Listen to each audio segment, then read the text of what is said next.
नमस्कार मित्रों। मध्य प्रदेश लोक सेवा आयोग काफ़ी लंबे समय से ऑलमोस्ट प्रत्येक वर्ष ही राज्य वन सेवा परीक्षाओं का आयोजन करवाती आ रही है।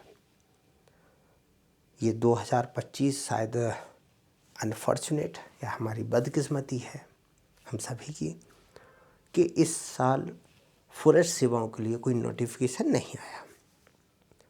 लेकिन फिर भी कंपेयर टू अगर अदर स्टेटों को देख लिए जाए, जैसे राजस्थान है, इनका जो लास्ट नोटिफिकेशन 2018 में आया था, 5 साल लगे इनका पूरी प्रक्रिया को कंप्लीट करने में।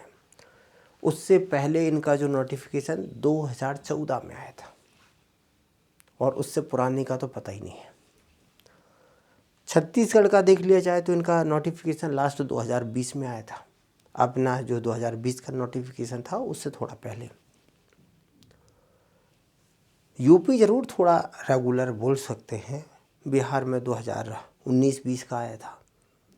झारखंड 2000 में स्टेट बना, 2024 में पहली बार नोटिफिकेशन आया।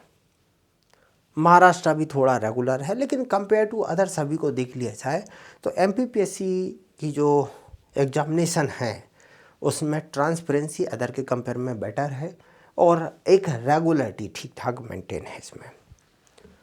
बट क्योंकि लास्ट जो 2 नोटिफिकेशन थे, 2023 का जो सिविल का नोटिफिकेशन आने के लगभग 1-1.5 मंथ बाद आया और 24 का जो नोटिफिकेशन जिसमें आरएफओ की सीट्स नहीं थी, इससे हुआ ये कि जो कैंडिडेट सीरियसनेस के साथ वन सेवाओं की तैयारी कर रहे थे उन्हें थोड़ी भ्रामक स्थिति होने लगी कि भाई अगले साल 2026 में नोटिफिकेशन आएगा या नहीं आएगा, और आएगा तो कितनी सीट हो सकती है, क्या जो एग्ज़ाम कंडक्ट करने का जो पैटर्न है या अपना जो सिलेबस है वो सेम ही रहेगा या सिलेबस में बदलाव हो सकते हैं।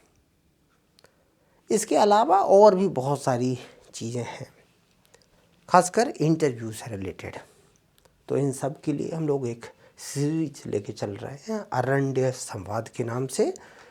पर्पस है कि हमारे और आपके बीच में एक बेसिक कम्युनिकेशन हो सके, और इसका एक पर्पस और भी है कि जो इंटरव्यू की प्रिपरेशन है, प्रिपरेशन 2 एंगल से होती है। एक है जानकारी, जो डाटा है उसके एंगल से। जानकारी वाली जो प्रिपरेशन है वो आप 20-30 डेज़ में किया जा सकता है, 20-25 दिन में आपकी तैयारी की जा सकती है, पढ़ा जा सकता है।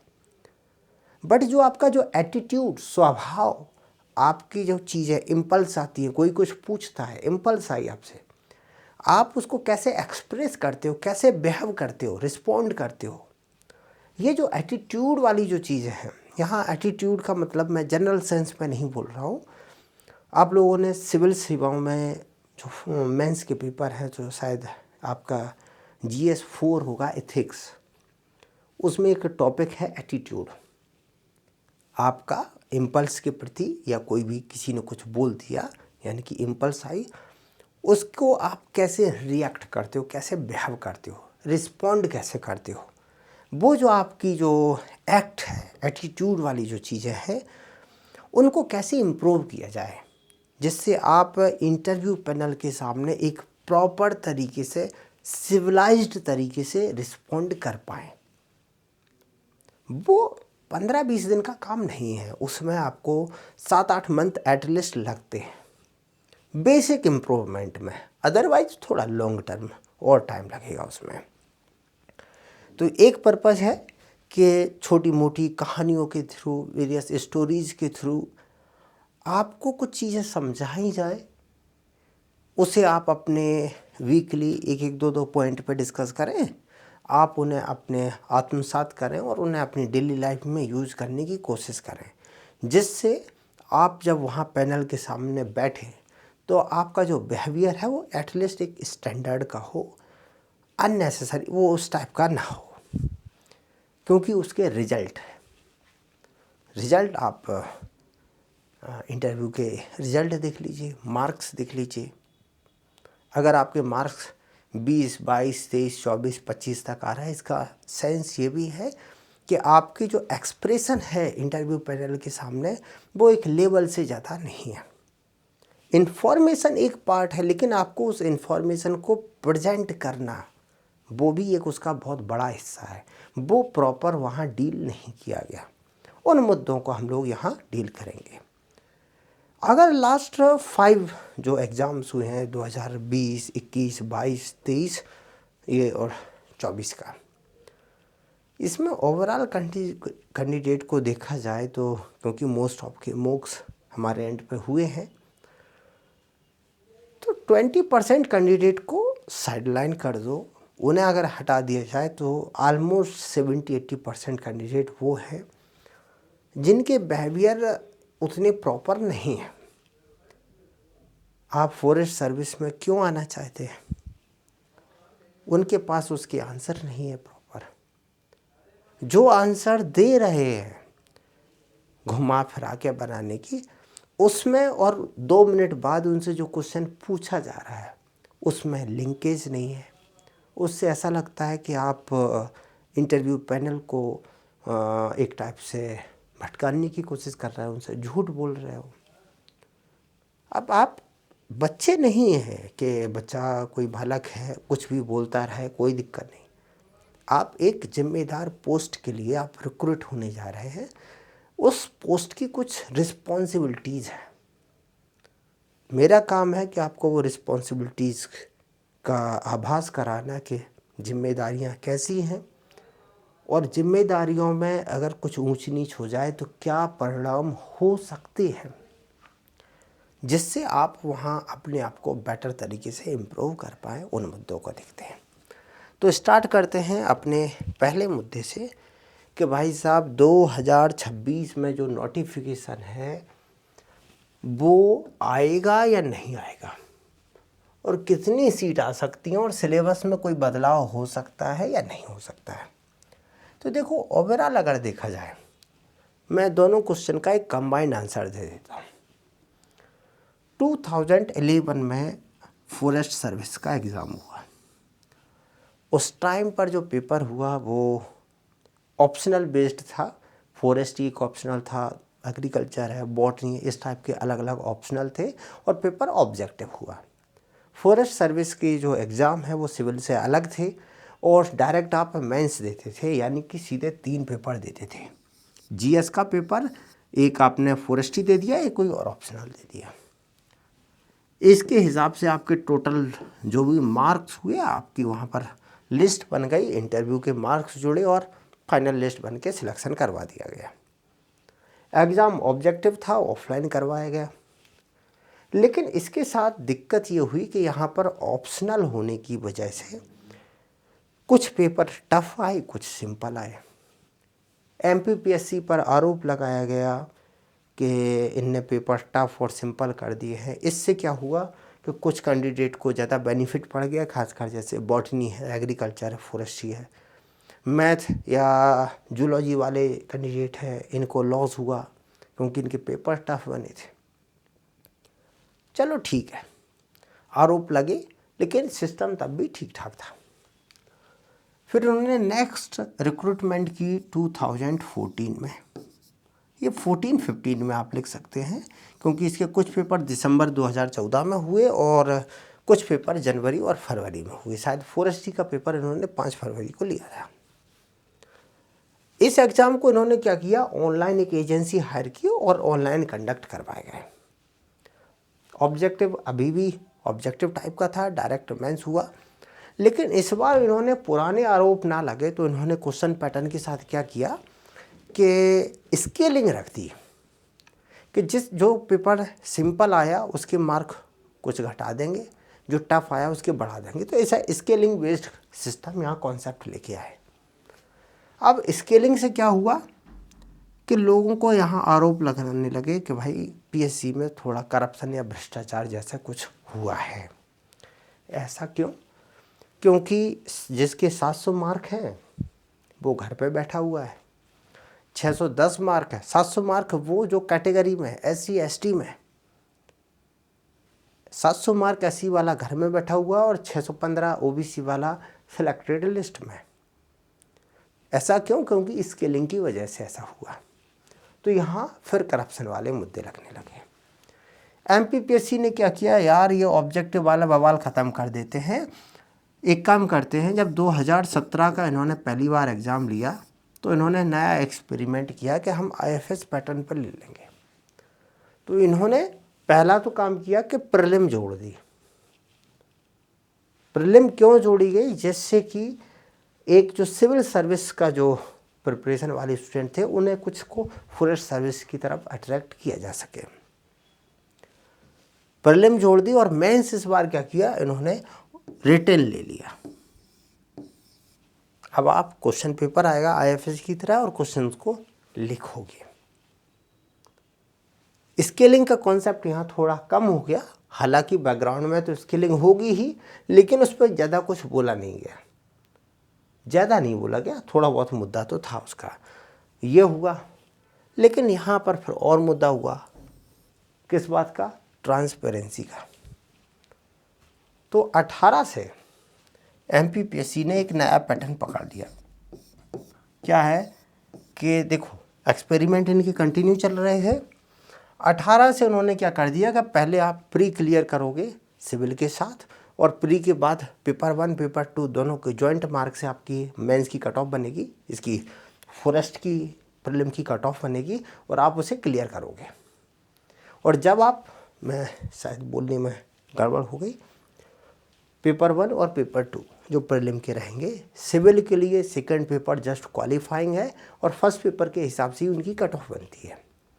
फॉरेस्ट के लिए क्या है कि पेपर 1 और पेपर 2 दोनों का कंबाइंड मार्क्स होने के बाद कट ऑफ बनती है। तो दोनों पेपर के हिसाब से कट ऑफ लिस्ट बनी और 18 में इन्होंने सिलेबस बदला। जैसे फर्स्ट पार्ट है उसमें in physics chemistry bio science tech ऐसी चीज़ें दोनों में डाल दी, हिंदी इंग्लिश मैथ रीजनिंग करके सेकंड पेपर। तो ऐसे इन्होंने यहाँ 2 पेपर बनाए और 18 में एग्ज़ाम उसी पैटर्न पर हुआ।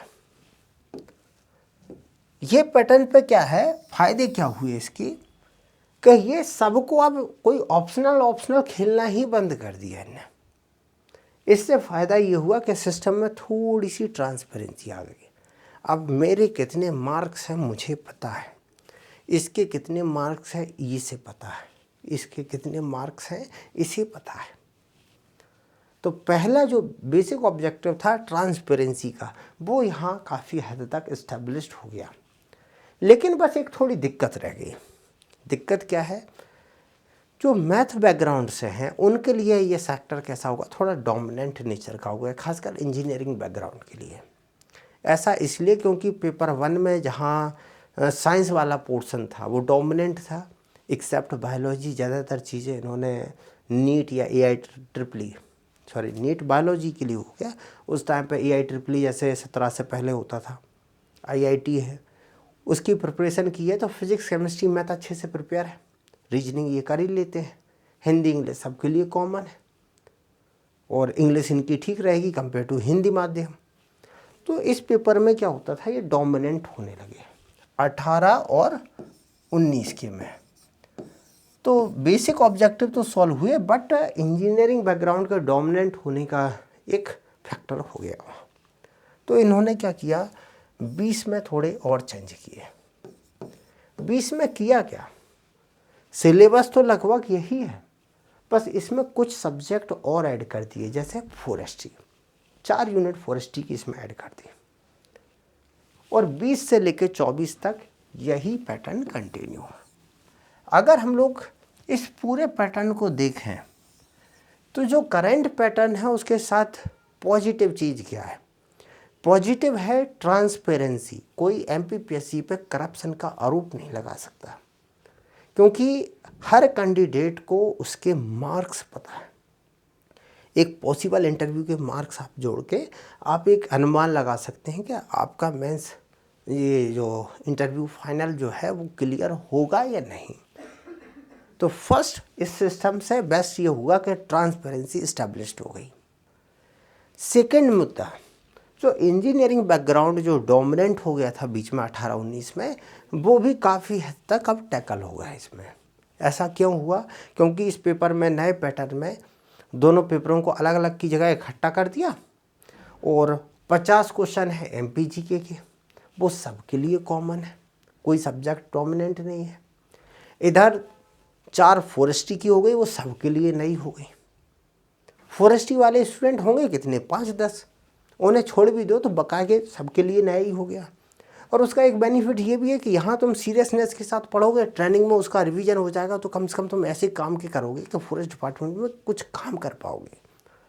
वहाँ कम से कम फॉरेस्ट्री पढ़ते पढ़ते एग्ज़ाम की प्रिपरेशन में फॉरेस्ट के प्रति आपका अटैचमेंट आ जाता है, वो ट्रेनिंग के साथ थोड़ा और इम्प्रूव हो जाता है। तो आप एक ऐसे कैंडिडेट को वहाँ रिक्रूट कर रहे हैं जिसका फॉरेस्ट के प्रति थोड़ा अटैचमेंट ज़्यादा है कंपेयर टू उसके जिसने फॉरेस्ट्री कभी ज़िंदगी में पहले पढ़ी नहीं है। तो एक ये बेनिफिट आ गया। फिर फिजिक्स, केमिस्ट्री, बायो है, इन्वायरमेंट है, जनजाति है और मैथ रीजनिंग। लेकिन हाँ, ये बोल सकते हैं कि इस जो करंट है इसमें बॉटनी या अदर जो सब्जेक्ट है उनको शायद उतना बेनिफिट नहीं है, खासकर हिंदी माध्यम वालों को, जितनी इंजीनियरिंग या बायो बॉटनी ये बैकग्राउंड वालों को है, अदर को नहीं है। जैसे फॉर एग्जांपल किसी ने हिंदी माध्यम में मैथ से किया हुआ है, उसको उतना बेनिफिट नहीं पड़ेगा। उसमें BE है, इन्वायरमेंटल इंजीनियरिंग में बेनिफिट है, कोल माइनिंग वाला है, B फार्मेसी वाला है, इन्हें एक छोटे से लिमिटेड स्कोप है, ज़्यादा में बहुत सब में बेनिफिट नहीं हो पाता है। तो मेरे हिसाब से सिलेबस एक ठीक ठाक है। और अगर हम लोग अदर स्टेट को देखें कंपेयर टू, जैसे महाराष्ट्र PSC थी, उनके सिलेबस के पुराने पैटर्न को देख लें जो अभी रिसेंटली है 24 का, उसे छोड़ दे 23 तक, 2012 से 2023 तक, मतलब लगभग 11 साल उनने जो पैटर्न फॉलो किया वो लगभग यही पैटर्न है। बट उनके में एक चीज़ एक्स्ट्रा ये थी कि उन्होंने एग्रीकल्चर की भी एक यूनिट जोड़ी हुई है। सिमिलर छत्तीसगढ़ में अगर देख लें तो उनका भी लगभग पैटर्न यही है, उन्होंने भी इसमें एग्रीकल्चर जोड़ा हुआ है। तो मेरा अनुमान ये है कि अगर 2026 में नोटिफिकेशन अगर आता है तो या तो सिलेबस सेम ही रहेगा, और अगर सिलेबस में बदलाव हुए तो बहुत मेजर बदलाव की उम्मीद नहीं है। ऐसा हो सकता है कि उसमें एग्रीकल्चर सब्जेक्ट एड ऑन कर दिया जाए, क्योंकि ट्रांसपेरेंसी के एंगल पे सबसे बेस्ट सिस्टम है ये, यहाँ सबको पता होता है, रिटन होने की उम्मीद नहीं है। दूसरा मुद्दा है कि 26 में नोटिफिकेशन आएगा ही या नहीं। उम्मीद पूरी है कि 26 में नोटिफिकेशन आ जाएगा, बट क्लियरिटी इसलिए नहीं है कि 2020, 21, 22, 23 4 बैच, 24 का भी रिजल्ट नहीं आया।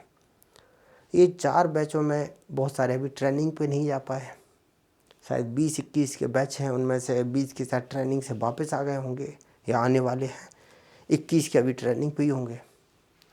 अब ये ट्रेनिंग हो करके जब आएंगी तब वो सीट फुलफिल होंगी, इन्हें पता नहीं है जो गवर्नमेंट की सीट हैं वो इनके लिए होल्ड की गई हैं, ये फ्री सीट्स हैं, तो उतनी क्लियरिटी नहीं है। तो एक बेसिक अनुमान ये है कि 26 में सीट्स तो आएंगी लेकिन बहुत ज़्यादा की उम्मीद नहीं है। उम्मीद है कि 30 से 35 सीटें आ जाएंगी अपनी, इतने की एक्सपेक्टेशन है कि इतना तक आ सकता है। सिलेबस में चेंज होने की उम्मीद कम है, और अगर होगा भी तो कुछ एड ऑन हो सकता है जैसे एग्रीकल्चर वगैरह है, बट कोई मेजर ब्लंडर चेंजेस की ज़रूरत वहाँ पर ऐसा लग नहीं रहा है। अब नेक्स्ट मुद्दा, बहुत सारे कैंडिडेट ऐसे हैं जो इस एग्ज़ाम की प्रिपरेशन फर्स्ट टाइम करने वाले हैं, तो उन्हें सिलेबस का कई बार प्रॉपर की क्लियर आइडिया नहीं होता है। तो उनके लिए जस्ट मैं एक बेसिक आइडिया दे देता हूँ कि फॉरेस्ट सर्विस में क्या है, पहले तो आपको प्रीलिम देना होता है, जो प्रीलिम सिविल के साथ ही होती है। अब सिविल में क्या है, 2 पेपर होते हैं, GS1, GS2 जो मैथ रीजनिंग का है, और GS1 में ये सारी आपकी 10 यूनिट्स रहती हैं, उसमें history, geography, polity, economy, current affair, ICT सब कुछ है उसमें। सिविल में होता ये है कि आप केवल पहला पेपर जो है इसकी मार्क्स से आपका कट ऑफ बनता है और वो कट ऑफ क्लियर करने के बाद ही आप सिविल का मेंस दे पाते हैं। फॉरेस्ट सर्विस में ये होता है, सिविल में क्या है कि सेकंड पेपर में जस्ट आपको जो 1/3 क्वालिफाइंग मार्क्स है वही ले आना होता है। फॉरेस्ट सर्विस में ये है कि आपके फर्स्ट और सेकंड दोनों पेपर के मार्क्स क्लब किए जाएंगे और उसके बेसिस पर आपकी कट ऑफ बनेगा। यहाँ कट ऑफ फॉरेस्ट का इससे बनेगा, पेपर एक ही साथ होता है। अब फॉरेस्ट में अगर आपने कट ऑफ क्लियर कर लिया तो फिर आपका आता है मेंस। मेंस जो है वो है आपके 150 मार्क का और लास्ट में आएगा आपका इंटरव्यू जो है 50 मार्क के। मेंस का जो पेपर है एक ही पेपर है, उसको 2 सेक्शन में डिवाइडेड किया गया है, सेक्शन ए और सेक्शन बी। सेक्शन ए में 50 क्वेश्चन है, सेक्शन बी में 100 क्वेश्चन है, हर क्वेश्चन 3 मार्क्स का है, तो टोटल ये 150 क्वेश्चन 450 मार्क का है। 50 मार्क का आपका इंटरव्यू। इस टाइप से टोटल जो प्रोसेस है आपकी वो 500 मार्क्स की है। इसका जो सेक्शन ए है उसमें क्वेश्चन आते हैं एमपीजी के वाले, जैसे एमपी की हिस्ट्री, एमपी की जियोग्राफी, एमपी की पॉलिटी इकोनॉमी, आईसीटी और करंट अफेयर। एक आईसीटी का है और एक करंट अफेयर है। ये पांचों की पांचों यूनिट वो हैं जो आप एमपीपीएससी के प्रीलिम्स में भी पढ़ते हैं। बस वहाँ पर क्या है, पहली यूनिट है इंडियन हिस्ट्री, दूसरी यूनिट है हिस्ट्री एमपी की, तीसरी यूनिट वहाँ इंडिया की ज्योग्राफी है, तो चौथी यूनिट है ज्योग्राफी ऑफ मध्य प्रदेश। ऐसी है। तो यहाँ केवल एमपी वाली 5 यूनिट है इसमें। बस आपको इन्हें सही से प्रिपेयर कर लेना है। बस यहाँ फ़र्क थोड़ा ये हो जाता है कि 5 यूनिट है और इनको आपको सही से प्रिपेयर करना होता है। यहाँ इनका सेक्शनल कट ऑफ भी है, मीन्स यहाँ एक लिमिटेशन है। जैसे क्वालिफाइंग होता था प्रीलिम में बी पेपर, वैसा ही क्वालिफाइंग भी है। इसमें एक मिनिमम मार्क्स आपको ले आने पड़ेंगे। वो मार्क्स अगर आप नहीं ले आते हैं तो आपका फिर ऊपर बी सेक्शन आपका चेक ही नहीं होगा। वो कैटेगरी वाइज अलग अलग है, आप उसे और प्रॉपर नोटिफिकेशन से पढ़ लें। तो ऐसे यहाँ पर एक मुद्दा ये हो लो, मान लो हिस्ट्री कल्चर जो एमपी की हिस्ट्री है उससे 10 क्वेश्चन आने हैं, तो यहाँ पर जो हिस्ट्री की जो डेप्थनेस है वो प्रीलिम्स के कंपेयर में थोड़ी ज़्यादा है। तो यहाँ इसके लिए आपको जो भी पार्ट पढ़ें आप थोड़ा प्रॉपर डेप्थ के साथ पढ़ना, क्योंकि हिस्ट्री के यहाँ 10 क्वेश्चन आने हैं, एमपी की हिस्ट्री के 10 आने हैं, उतने प्रीलिम में नहीं आना होता है। दूसरा है बी सेक्शन। बी सेक्शन में 10 यूनिट है और हर यूनिट से 10-10 क्वेश्चन, तो 100 क्वेश्चन हो जाते हैं। जैसे पहले 4 यूनिट है, फर्स्ट सेकंड थर्ड फोर्थ, तो पहली 4 यूनिट है जिसमें फॉरेस्ट्री का सिलेबस दिया गया है। दूसरे में है एमपी की ट्राइब्स, ट्राइबोलॉजी। फिर 3 यूनिट है फिजिक्स केमिस्ट्री बायोलॉजी की, 10 क्वेश्चन इसके, 10 क्वेश्चन इसके, 10 क्वेश्चन इसके, 10 इसके और इसके 40 क्वेश्चन। एक यूनिट है एनवायरनमेंट की, 10 क्वेश्चन इसके, और लास्ट में आता है मैथ, 10वीं क्लास के बराबर आता है मैथ रीजनिंग वो। तो ऐसे 10 यूनिट बन जाती, 4, 5, 6, 7, 8, 9 और 10, और हर यूनिट के 10-10 क्वेश्चन। ये बी सेक्शन की पूरी स्टोरी है। अब आपको अगर प्रिपरेशन करना है तो आपको यहाँ पर करना क्या है कि जैसे ट्राइबोलॉजी है, इसको थोड़ी डिटेल में प्रिपेयर करना है। सुपरफिशियल से काम नहीं चलेगा, क्योंकि सुपरफिशियल से प्रीलिम तो निकल जाएगा, मेंस नहीं निकलेगा, और निकल गया तो बॉर्डर पे निकलेगा, इंटरव्यू के बाद वापस आ जाओगे। फिजिक्स केमिस्ट्री बायो, प्रीलिम में जहाँ पूरा बायो ही आता है, फिजिक्स केमिस्ट्री उतना है नहीं, यहाँ पर आपको फिजिक्स केमिस्ट्री प्रॉपर तरीके से पढ़ना पड़ता है। इन्वायरमेंट यहाँ ठीक है, ये भी वैसे मिना माटा से ज़्यादा काफ़ी डेप्थ में गए नहीं है, तो जो प्रीलिम के लिए इन्वायरमेंट पढ़ते हो वो काफ़ी हद तक यहाँ काम आ जाएगा। ये इनका एवरेज पैटर्न रहा। अब मुद्दा है कि मुझे ये फॉरेस्ट मेंस की तैयारी करनी है, कैसे करें। जो कैंडिडेट पहले 4-5 बार एग्ज़ाम लिख चुके हैं, एक बार भी लिख चुके हैं, उन्हें पहले से पता है। जो फ्रेशर है उनके साथ समस्या है। तो भाई साहब एक सीधा सा मुद्दा होता है, सिलेबस जो है वो केवल एक बेसिक समझ के लिए है, सिलेबस का उससे ज़्यादा सेंस नहीं है। तो आप सबसे पहले उठाओ प्रीवियस ईयर क्वेश्चंस, क्या लो, PYQs, प्लस उठाओ सिलेबस, इन दोनों का घालमेल करके तैयारी करो, काम निकल जाता है। मैं उदाहरण के लिए बोल दूं, जैसे MP की जनजाति, MPPSC, व्यापम, MPPSC के वेरियस एग्जाम, उन सब की जनजाति के क्वेश्चन उठा लो। अगर कर सको तो छत्तीसगढ़ की जो जनजातियां हैं, राजस्थान की जनजातियां हैं, उनमें राजस्थान की जनजातियों में बहुत सारी होंगी लेकिन भीड़ भी है, उनके क्वेश्चन ले लो। छत्तीसगढ़ में बहुत सारी जनजाति MP से कॉमन है, वो क्वेश्चन उठा लो। UP से बहुत सारी कॉमन है जनजातियाँ, उनके क्वेश्चन उठा लो। एक जो बल्क बनेगा question, MP, UP, Rajasthan, Chhattisgarh, Maharashtra, ये 5 स्टेट के जो पेपर सेटर हैं PSC के, वो कोई क्वेश्चन आज तक नहीं सोच सके तो आपके लिए नया फुंतरू कहाँ से ले आएंगे? बहुत है इतना। और फिर 10 क्वेश्चन आए, अगर उनमें से 8 अपन ने हैंडल कर लिए, अपना काम हो गया 80% में। बस शर्त ये है कि कम से कम जो क्वेश्चन वो पूछ चुके हैं पहले, वो गलत ना हो। वो गलत हो रहा है इसका मतलब आप कंपटीशन में पहले ही बाहर हो। जो चीज़ें सीधी पूछी पुछाई है वो नहीं हो बन पा रही हैं आपसे, तो आप ये बोलो कि हमारा सिलेक्शन हो जाए, भाई फालतू का मजाक करना हुआ। पहले कम से कम जो आ चुका वो तो क्लियर हो, उसको ध्यान में रखते हुए आप अपनी थ्योरी प्रिपेयर करो, उसके साथ डेप्थनेस कितनी है उसके हिसाब से प्रिपेयर करो, इजीली हो जाता है। अब आता है अपना लास्ट मुद्दा जिसके लिए आज की ये क्लास रिकॉर्ड की गई, एटीट्यूड चेंज। कैसे हम बिहेवियर चेंज करें जिससे हम लोग उस सर्विस की जो रिक्वायरमेंट है उसके हिसाब से फिट बैठ पाएँ।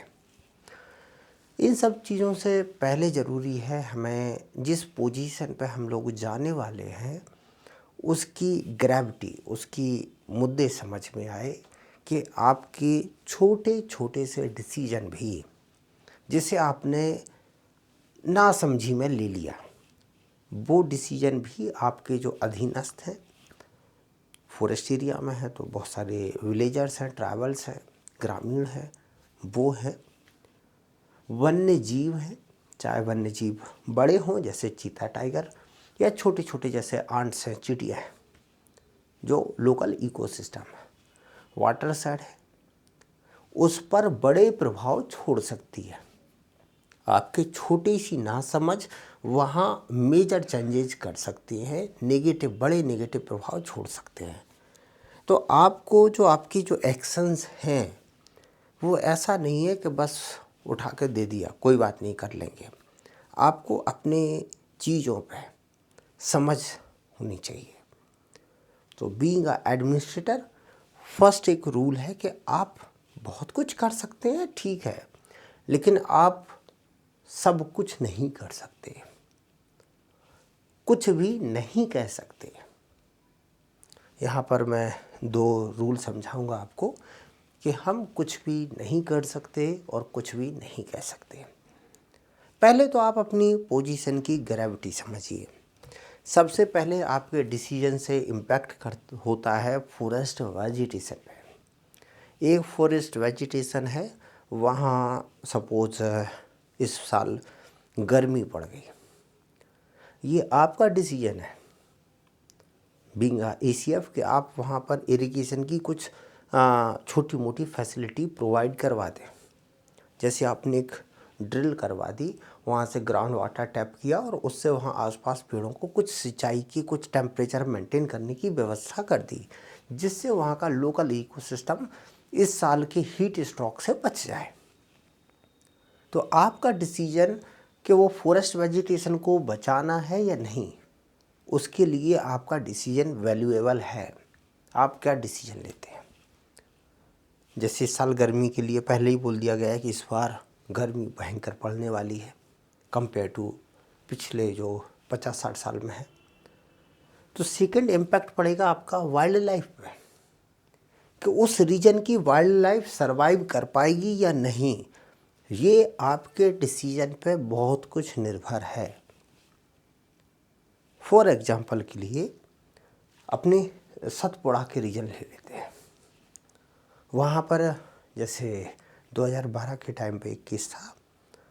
वहाँ पर क्या किया, पुराने जो डीएफओ थे उन्होंने एक सिंपल सा सिस्टम कर दिया कि जैसे सोलर पंप आते हैं, 2 सोलर पैनल लगा दिए और आपने ड्रिल करके वहाँ पाइप से लगा दिया। सोलर पैनल से लाइट सप्लाई हुई, मोटर चली, एक फिक्स टाइम कर दिया बैटरी जोड़ के, उस पर वो पंप चले और उन्होंने पानी करके बगल में एक तालाब में भर दिया। गर्मियों के टाइम पे समस्या ये होती है पानी की कमी। जंगल बहुत बड़ा है, पानी की सप्लाई उतनी नहीं हो पाती है। अब छोटे छोटे से वाटर स्पॉट रहेंगे, 2-4 जगह ही है पूरे फॉरेस्ट में, इतना बड़ा कूनो पार्क है। अगर 2-4-10 जगह ही पानी की सप्लाई होगी तो दिक्कतें कहाँ खड़ी हो जाएंगी। सीधी सी है कि बहुत सारे एनिमल तो प्यास में मर जाएंगे, निपट जाएंगे। अब वहाँ आपके ऊपर निर्भर करता है कि आप वाटर की फैसिलिटी कैसे मेंटेन करते हैं। वो उस टाइप के सोलर पंप आप लगाएंगे या नहीं, और अगर आपने लगा दिए तो आपके बाद दूसरा जो आया वो उसे मेंटेन करेगा या नहीं। आपके डिसीजन वहाँ के लोकल की फॉरेस्ट वेजिटेशन पे, वहाँ की वाइल्ड लाइफ पे इम्पैक्ट देती है। ऐसा नहीं कि इस बार फंड नहीं है चलो हम छोड़ देते हैं, लेकिन आप ऐसे ही छोड़ दोगे तब तक वहाँ पर 2-4 हज़ार वाइल्ड लाइफ ख़त्म हो जाएगी। थर्ड है ट्राइबल इकोनॉमी। उनका पूरा इकोनॉमी वहाँ पर सपोज कोई माइनर फॉरेस्ट प्रोड्यूस था, उस पर टिका हुआ था।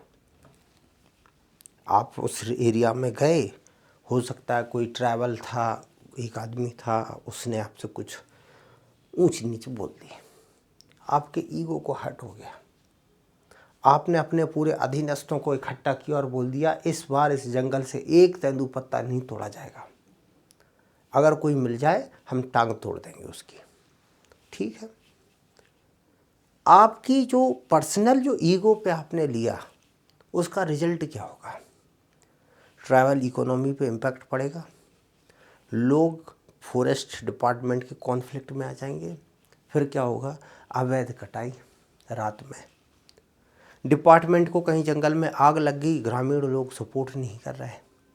आप तो ऑफिस में बैठे हुए हो, लेकिन आपके जो अधीनस्थ रेंजर के नीचे जो डेप्यूटी रेंजर है, फिर फॉरेस्टर है, फिर नीचे जो सबसे ग्राउंड पर फॉरेस्ट गार्ड जो काम कर रहा है, उसे भुगतना पड़ रहा है, क्योंकि वो जो पहले गांव वालों की मदद से काम हैंडल कर लेता था अब कोई सपोर्ट करने को तैयार नहीं। तो आपके पर्सनल ईगो एक साइड रखना है, तो वो ट्रैवल इकोनॉमी पर भी इम्पैक्ट दे सकते हैं। आपको साथ में देखना वाटर साइड, क्लाइमेट चेंज, ये भी एंगल हैं आपके। इन सब के बाद सबसे मेन मुद्दा है, आपको देखना है आपका खुद का डिपार्टमेंट, कि जिस सीट पे आप बैठे हो उस पे आपको हमेशा दिमाग में ये ध्यान रखना है फॉरेस्ट वेजिटेशन को हमें सुरक्षित रखनी है, वाइल्ड लाइफ को कंजर्वेशन करना है, ट्रैवल इकोनॉमी को बचाए रखना है, प्रमोट करना है, वाटर साइड वाले angle, climate change angle, ecosystem services, उन्हें भी मेंटेन रखना है। और इन सब के साथ आपके जो अधीनस्थ हैं, आपके जो कलीग हैं, उनसे भी ऐसा नहीं है कि सुबह शाम डंडेबाजी चल रही है, लड़ाई झगड़ा चल रहा है, उन्हें भी मेंटेन करना है। बिल्कुल पॉलिटिकल पार्टी जैसा सिस्टम है, सभी को संभाल के रखना है, ना ज़्यादा टाइट ना ज़्यादा ढीला। और इन सब के साथ आपको आपकी जो फैमिली लाइफ है वो भी जुड़ी हुई है। घर में कोई बीमार हो गया, अब आप बोलो हम मेंटेन कर नहीं रहे, हम डिपार्टमेंट में ना तीर चलाते रहेंगे, आग लगा रखी है डिपार्टमेंट में। ठीक है भाई, घर में कोई बीमार पड़ा, आप रेंजर थे, आप घर आ गए 2 दिन को छुट्टी के लिए, तब तक जो नीचे फॉरेस्ट गार्ड था उसने कहीं आग लगवा दी, अब क्या करोगे, पड़ी आप पे। तो आपको फैमिली लाइफ को भी मेंटेन करना है, क्योंकि वहाँ पर फिर आपके रिलेटिव्स बोलेंगे भाई साहब जब भी कोई फेस्टिवल होता है, कोई ज़रूरत होती है, आते ही नहीं है, क्योंकि आप जैसे ही इधर आए उधर वो फिर कांड कर देते हैं। तो आपको इन सब चीज़ों के बीच में कोऑर्डिनेशन करना है, और वो भी उस हिसाब से कि चीज़ें पॉजिटिव वे में जाए, ना कि नेगेटिव में। तो सिंपल आप 2 रूल लेके चलेंगे, एक एक करके चीज़ें डिस्कस होंगी। पहला है, आप कुछ भी नहीं कह सकते और आप कुछ भी नहीं कर सकते। क्यों? क्योंकि आप गवर्नमेंट के एक रिप्रेजेंटेटिव हो, उसके एक ऑर्गन हो। यहाँ कुछ भी कहना या करने का मतलब है कि आप कुछ भी मीन्स ऐसा नहीं आप विम में आ जाए, मुँह उठाया और आप कुछ भी कहने लगे या करने लगे, ऐसा है वो नहीं कर सकते। अब आपको सेल्फ रेगुलेट होना पड़ेगा, कहने करने से पहले 4 बार सोचना पड़ेगा। ये सेंस, ये जो करना कहना है, ये केवल यहीं से स्टार्ट नहीं होता है, ये आपके इंटरव्यू से ही शुरू हो जाता है। आप इंटरव्यू पैनल के सामने जाते हैं और आपसे पूछा जाता है कि अच्छा ये बताइए, आप फॉरेस्ट सर्विस क्यों ज्वाइन करना चाहते हैं? आप कुछ भी कहते हो, उसका वहाँ फिर मार्क्स नहीं मिलते। एक एंगल और ले लीजिए। अच्छा, मान लीजिए अगर आपको हम फॉरेस्ट सर्विस में ले लें, तो आप ऐसे 3 ऐसे कौन से काम करेंगे यहाँ पर? मीन्स आप यहाँ एक्स्ट्रा क्या करना पसंद करेंगे? क्या ऐसा कुछ होगा जो आप नया फुंतरू यहाँ फॉरेस्ट डिपार्टमेंट में लेके आना चाहेंगे? जब वो 3 काम आप बताना चाहें, तो वहाँ आप अपनी डिपार्टमेंटल स्ट्रक्चर और आपकी जो कैपेसिटी है बीइंग अ रेंजर और ECF, उस कैपेसिटी को ध्यान रखें। ऐसा नहीं कि अलग से बजट लेके आए हो, तो वो चीज़ें ध्यान रखनी है। मैं कुछ स्टोरी सुना देता हूँ।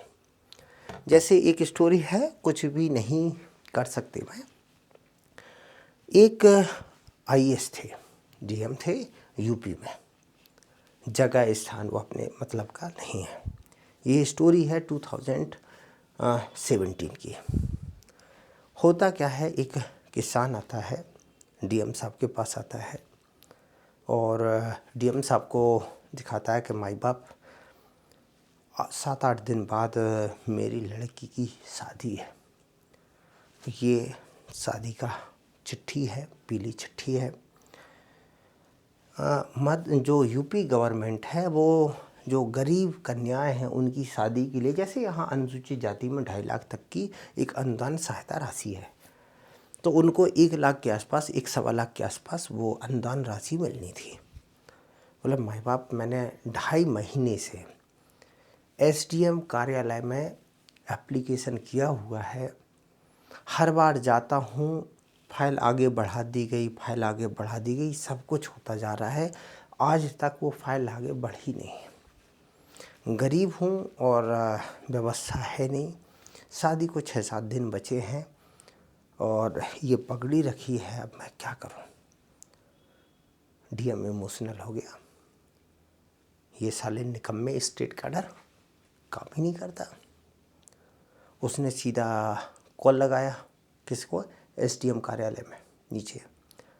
वहाँ पर इन्फॉर्मेशन मिली है कि इनकी चिट्ठी आई है, वो DM साहब के लिए फॉरवर्ड कर दी गई थी और वहाँ से कुछ साइन वगैरह पेंडिंग है इसके। ठीक है, कुछ वेरिफिकेशन की प्रोसेस पेंडिंग है।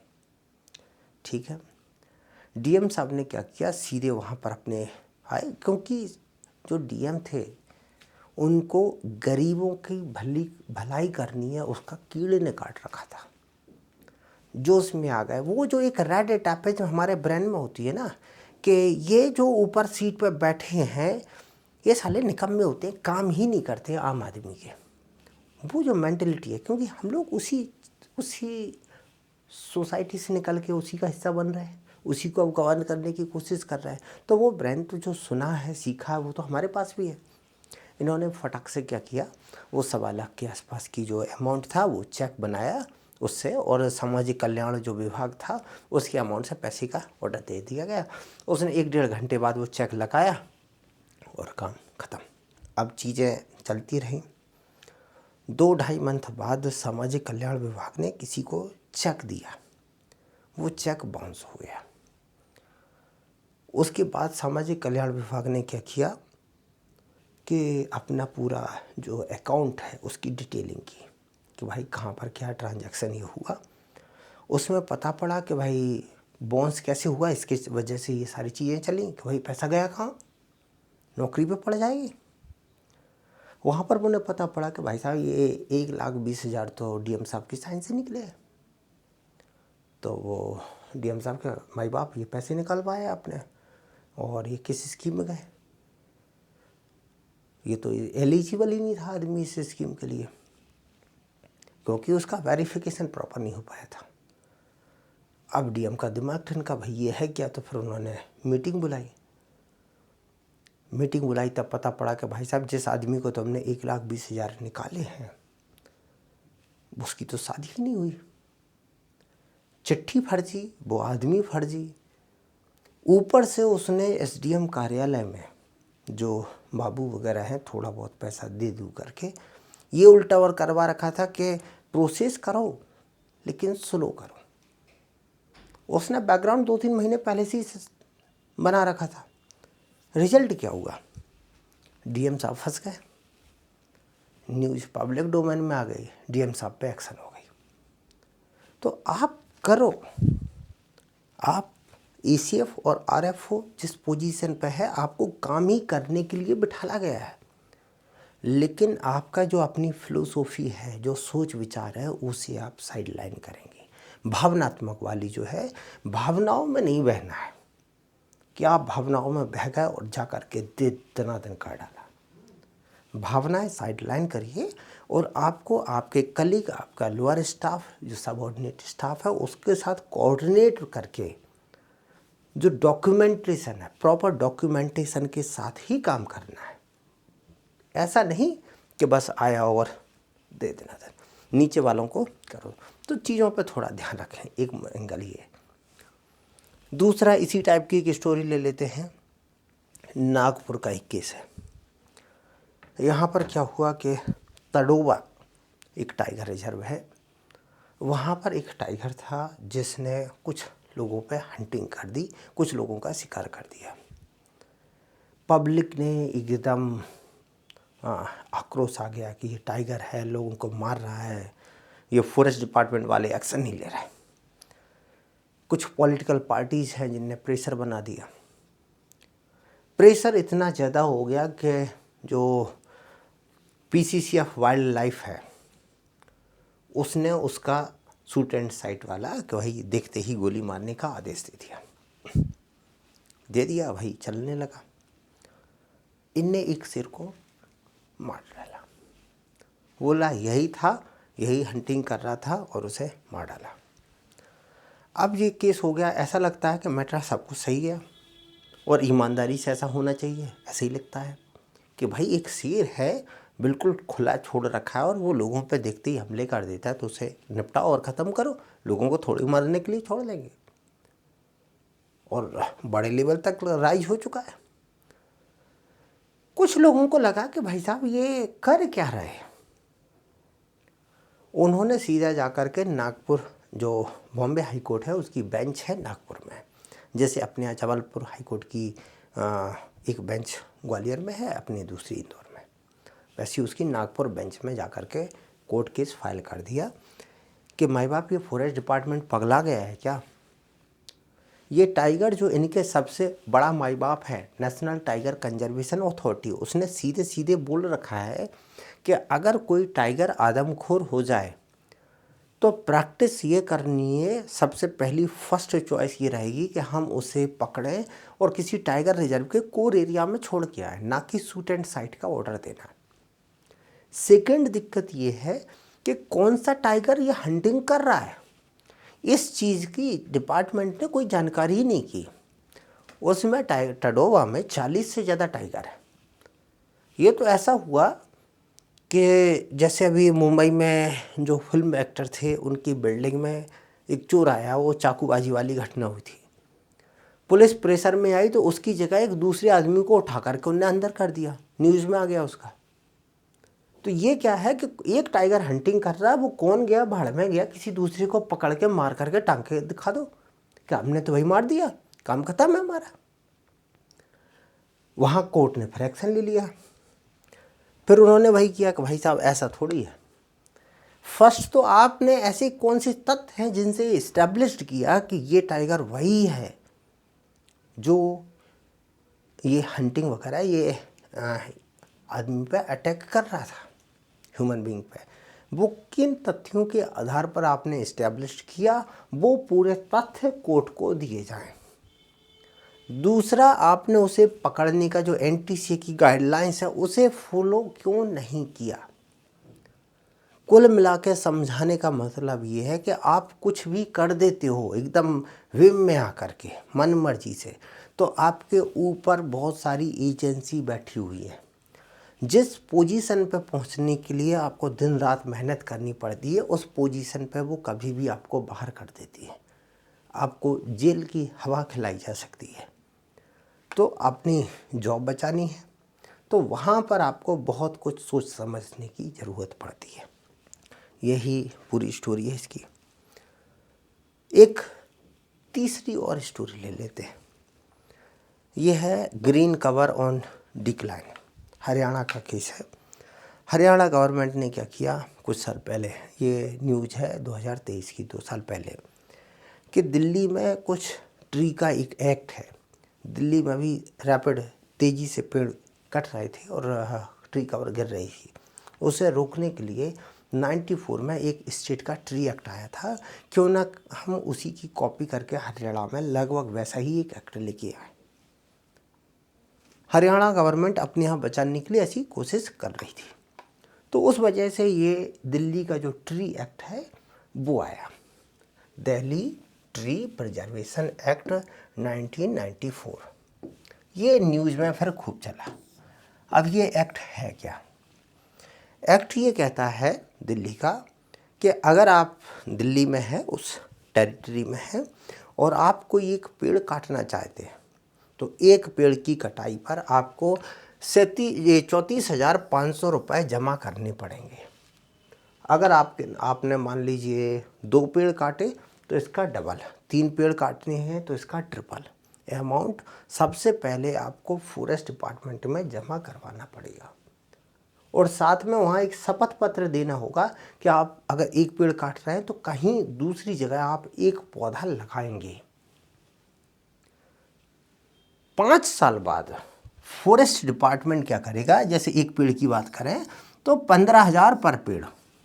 5 साल बाद जो आपने पौधा लगाया था उसका इन्वेस्टिगेट करेगा कि हाँ आपने लगाया था और ये पेड़ जिंदा है, 5 साल का पौधा हो गया है, तो फिर वो क्या करेगा 15,000 पर पेड़ के हिसाब से आपको रिटर्न कर देगा।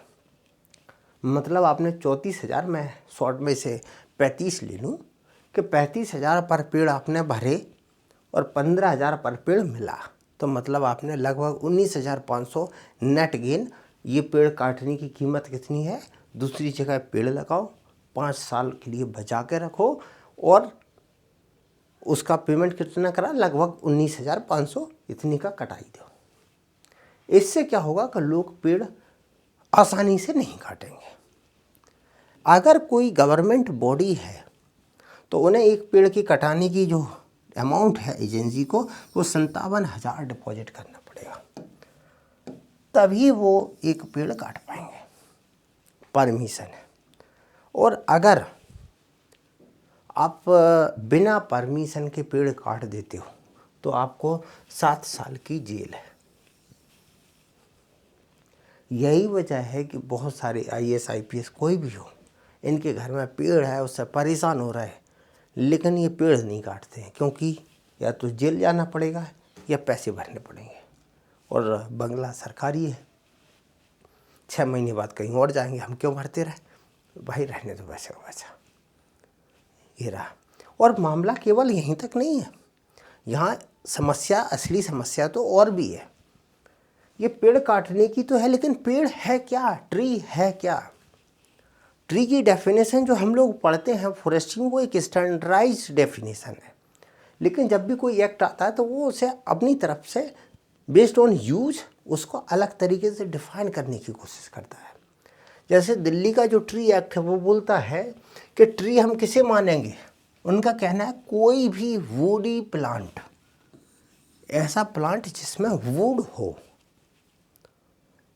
कोई भी वुडी प्लांट जिसकी हाइट 1 मीटर से ज़्यादा हो और इसका जो डायमीटर है वो 5 सेंटीमीटर से 5 सेंटीमीटर या उससे ऊपर का हो, हम उसे ट्री मानते हैं।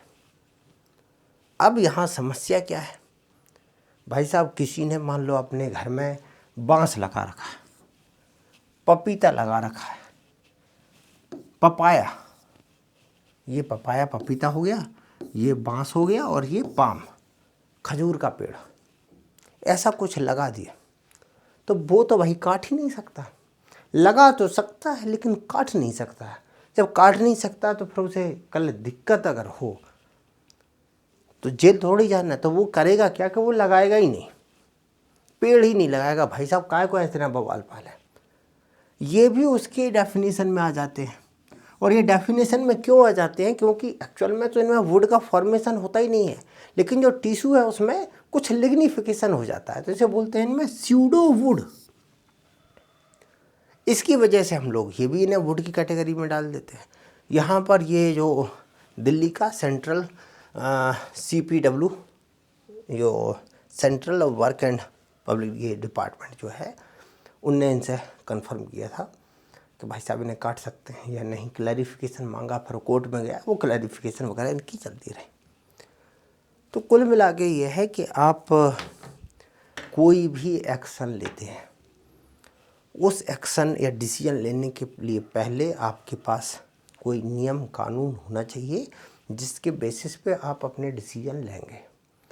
आपने जो मन मर्जी से डिसीजन नहीं ले सकते।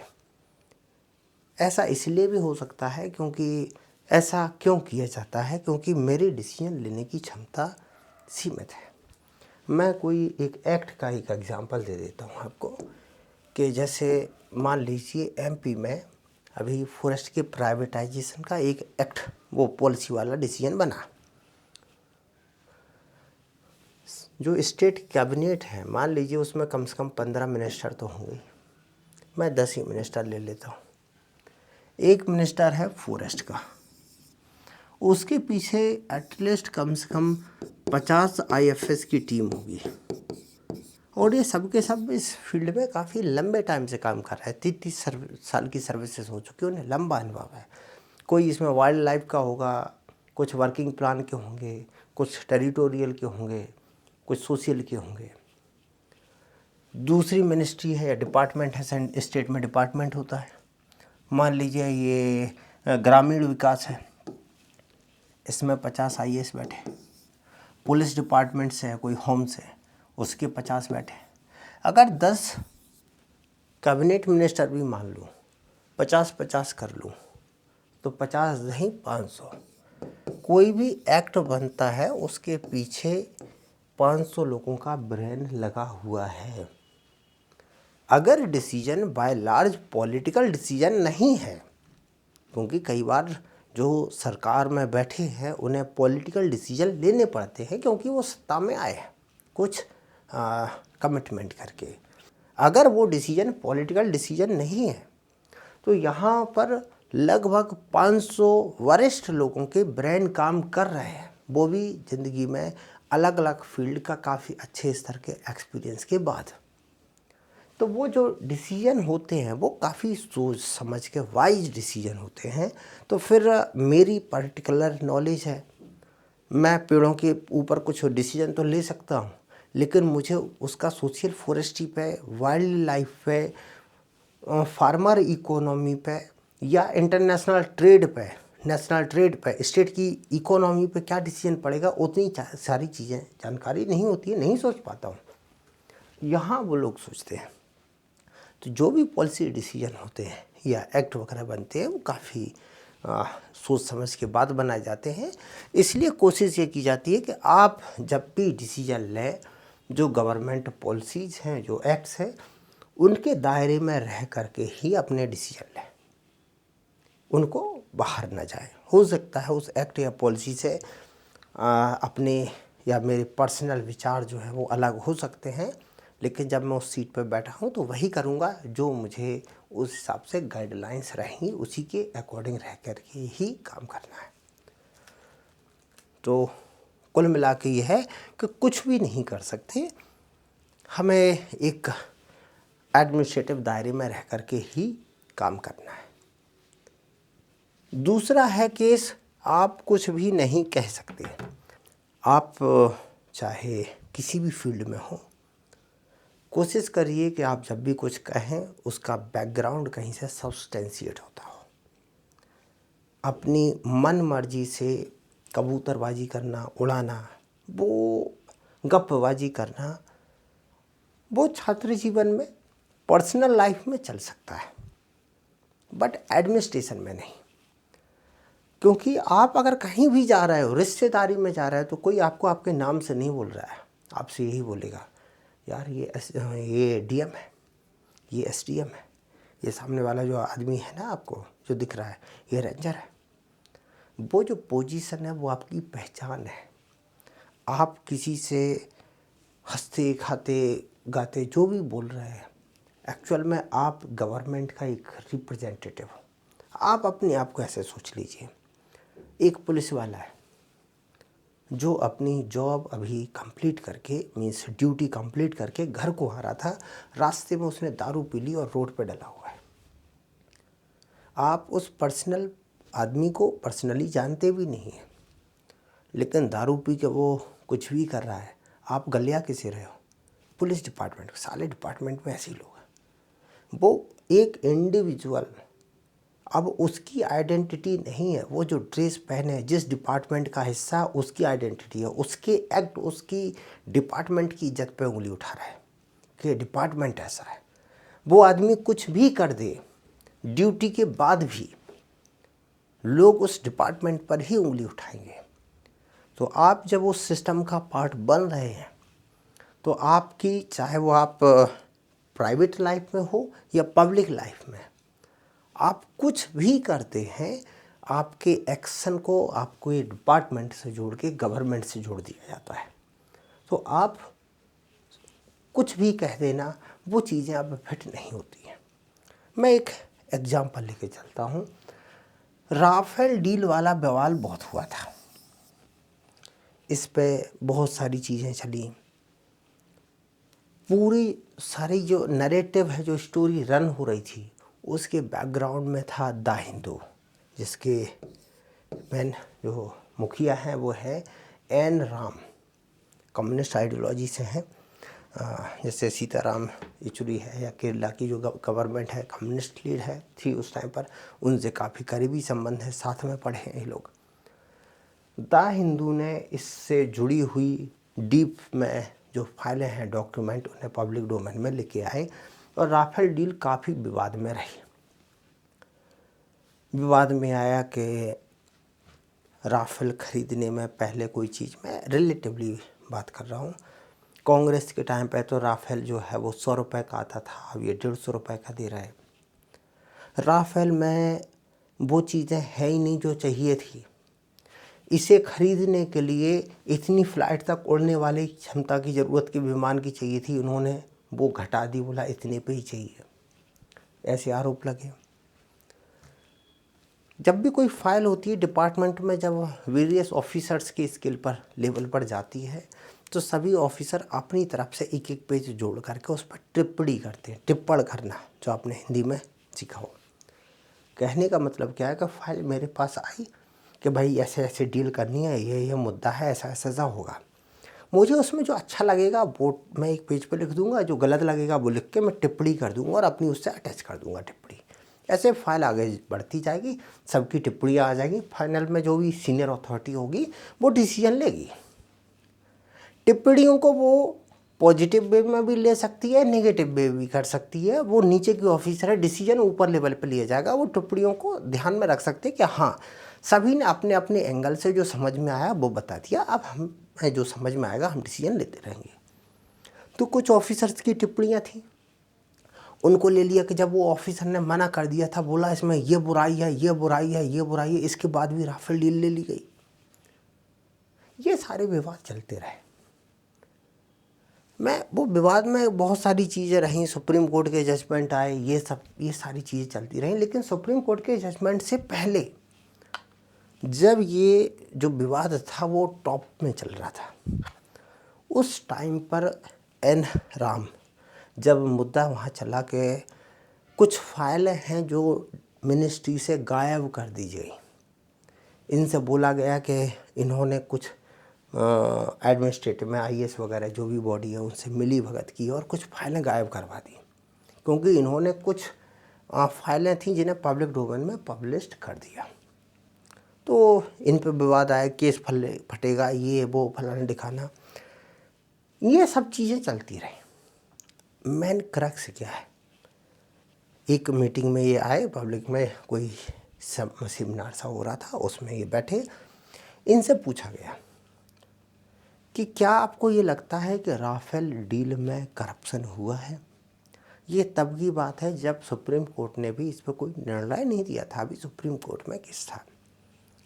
इन्होंने एक सिंपल सा सेंटेंस बोला, we are not a political party.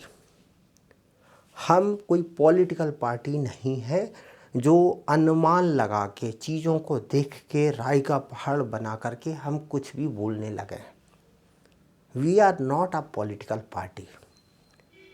हाँ, यहाँ कुछ तथ्य हैं, ये समझ में आते हैं कि जो प्रोसेस है कुछ भी बाय करने की, उस प्रोसेस को कुछ बाईपास किया गया, शॉर्ट कर दिया गया। यहाँ पर हॉल हिंदुस्तान एरोनॉटिक्स लिमिटेड और प्राइवेट और जो ऑफसेट पार्टनर का इशू था कि हॉल के साथ ना करा कर रिलायंस से किया गया। बोला इन मुद्दों पे बात की जा सकती है, ऐसी चीज़ें हुई, पहले ये न्यूज़ में था, ये बाद में ये न्यूज़ में आया। रेट की इशू है, टेक्नोलॉजी के इशू है, इन चीज़ों पे बात की जा सकती है, but we are not a political party. हम डिसीजन नहीं दे सकते इस पर, क्योंकि हमें उस डिसीजन पे आने में अभी टाइम लगेगा। जो डाटा है वो प्रॉपर सब्सटेंशिएट नहीं हो पा रहा है।